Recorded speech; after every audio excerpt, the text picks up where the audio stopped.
إن الذين كفروا من أهل الكتاب والمشركين في نار جهنم خالدين فيها أولئك هم شر البرية إن الذين آمنوا وعملوا الصالحات أولئك هم خير البرية جزاؤهم عند ربهم جنات عدن تجري من تحتها الأنهار خالدين فيها أبدا رضي الله عنهم ورضوا عنه ذلك لمن خشي ربه.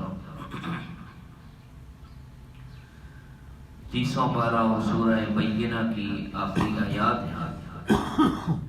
ان میں اللہ تبارک و تعالی نے کچھ لوگوں کا ذکر کیا ہے جن کی 2 قسمیں ہوں گی قیامت والے دن. ایک وہ لوگ جنہوں نے اللہ اور اس کے رسول کی بات کو نہ مانا، اس کا انکار کیا.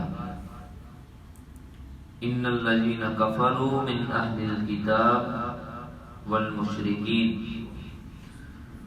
وہ لوگ جنہوں نے کفر کیا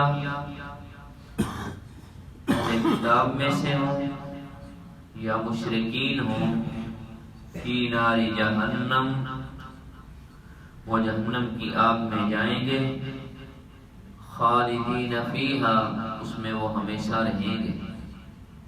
اولئک هم شر البریہ، یہ بہت ہی برا گروہ ہے.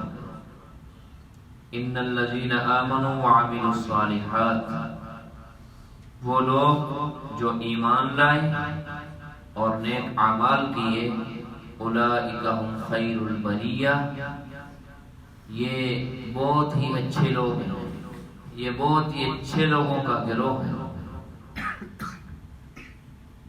اس سے معلوم ہوا کہ اچھے گروہ میں شامل ہونے کے لیے ایمان اور اعمال صالحہ یہ بہت ضروری ہے. قرآن مجید کے اندر جہاں بھی ایمان کا ذکر آیا ہے اس کے ساتھ ساتھ اعمال صالحہ کا بھی ذکر آیا ہے، نیک اعمال کا بھی ذکر آیا ہے، جس سے مفسرین نے یہ مسئلہ اخذ کیا ہے کہ ایک شخص اگر محض ایمان لے آتا ہے، مسلمان بن جاتا ہے، اسلام کو قبول کر لیتا ہے، لیکن اس کا تقاضا پورا نہیں کرتا جو کہ اعمال صالحہ کی صورت میں ہے، تو اس کی نجات نہیں ہو سکتی. صرف ایمان زبانی یہ نجات کے لیے کافی نہیں. اور ایک شخص مسلمان تو نہیں ہوتا، مومن تو نہیں بنتا، ایمان نہیں لاتا، لیکن بھلائی کے کام کرتا ہے،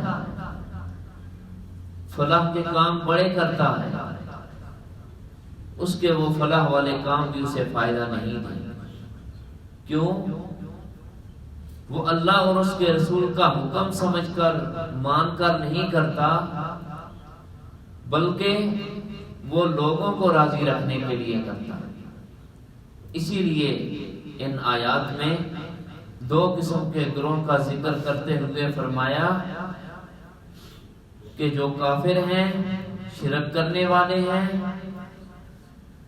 ایمان نہیں لاتے، ان کا گروہ الگ ہوگا، وہ جہنم میں جائیں گے. اب جنت والے کون سے لوگ ہیں؟ جو ایمان کے ساتھ ساتھ نیک اعمال بھی کریں گے. اولئک هم خیر البریہ، یہ بڑے اچھے گروہ والے لوگ ہیں، یہ طبقہ بڑے اچھے لوگوں کا ہے.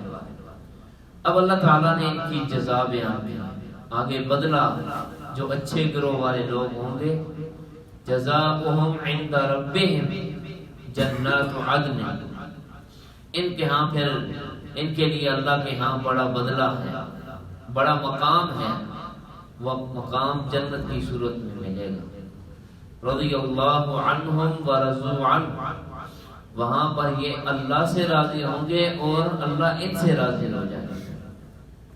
خالدین فیہا، اس جنت سے پھر ان لوگوں کو نکال کوئی نہیں سکے گا. تو ہمیں سوچنا چاہیے کہ ہمارا شمار کن لوگوں میں ہے، ہم کن لوگوں کے رستے پہ چلتے ہیں.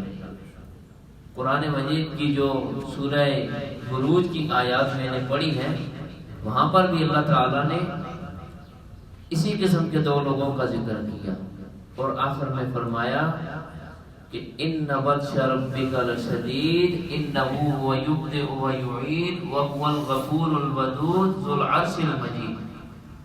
ایسے لوگوں کا ذکر کیا جو نہیں ماننے والے اللہ کی اور اس کے رسول کی بات کو، اور جو ماننے والے ہیں ایمان لا کر اعمال صالحہ کرنے والے ہیں۔ آگے فرمایا کہ ان بطش ربک لشدید، تیرے رب کی پکڑ بھی بڑی سخت ہے، وَهُوَ الْغَفُورُ الْوَدُودُ، ہاں وہ بخشنے والا اور وہ دوبار بھی۔ آج ہم دیکھتے ہیں کہ اگر کوئی بھائی ہمارا نماز نہیں پڑھتا، اسے یہ بتایا جائے کہ رب کو کیا جواب دو گے، رب کی پکڑ سخت ہے، فوراً یہ جواب ملتا ہے جی کہ وہ یہ بڑا غفور الرحیم ہے رب۔ یہاں ہم غور کریں نا اس سورہ بروج کی ان آیات میں اللہ نے پہلے اپنی پکڑ کا ذکر کیا ہے کہ بات نہیں مانو گے تو رب کی پکڑ بڑی سخت ہے، وہ پکڑ لے گا، اس کی پکڑ سے چھڑا کوئی نہیں سکے گا۔ لیکن اگر بات مان لو گے، توبہ کر لو گے، نیک اعمال ایمان لانے کے بعد شروع کر لو گے، وَهُوَ الْغَفُورُ الْوَدُودُ، پھر وہ تمہاری چھوٹی موٹی خطاؤں کو معاف کر دے گا، پھر اس کی پکڑ تمہارے لیے سخت نہیں ہوگی۔ ذو العرش المجید فعال لما یرید، اسے تم پوچھ نہیں سکتے کیونکہ وہ تو جو چاہتا ہے کر لیتا ہے، جو اس کی مرضی ہوتی ہے وہ کرتا ہے۔ صرف تمہارے لیے اس کی مرضی یہ ہے کہ تم نیک اعمال کر لو، ایمان لے آؤ، اس کی رحمت کے مستحق۔